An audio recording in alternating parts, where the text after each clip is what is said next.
do we make the biofuel standards that are attainable by continually talking to the same people in the same room for the last 15, 20 years? Yeah. We got to get out of that realm.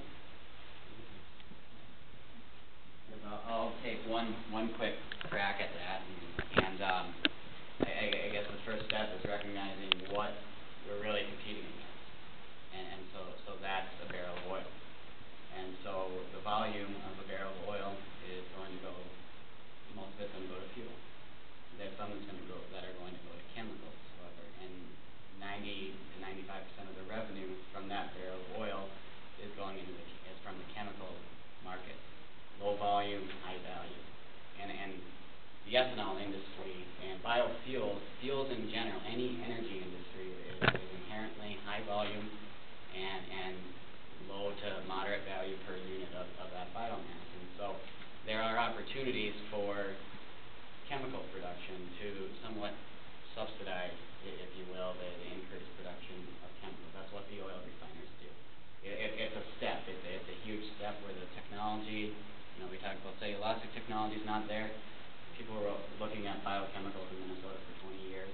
There's some large-scale production going on across the country, but most of those companies are at demonstration scale. So that's part of the issue, is that we don't have high value, very high value, low volume market today. And so the question is, how does the state of Minnesota, how does the country develop those as we move forward? And I think that's one of the questions that we need to answer. Well, I probably have an answer you're not going to like, but I think that part of the problem is that a lot of the people who are considered participants, stakeholders, or experts in the field are already doing the talking, but in order to get action happening, we have to get people concerned enough about it to start telling the policymakers and others that action has to happen.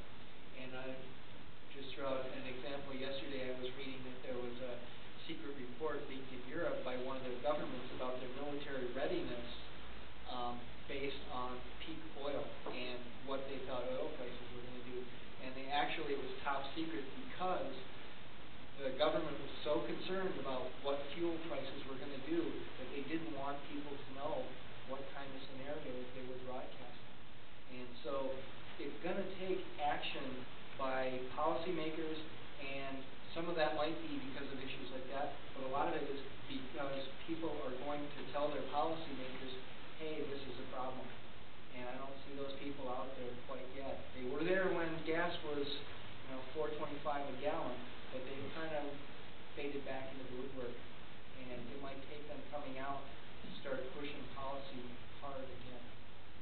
Because it was headed in the direction to make this happen, but things slowed down again. And we're seeing a repeat of what we saw in the 70s, which was things might get bad, so we'll throw money into research and we'll look at new policy. By the 80s,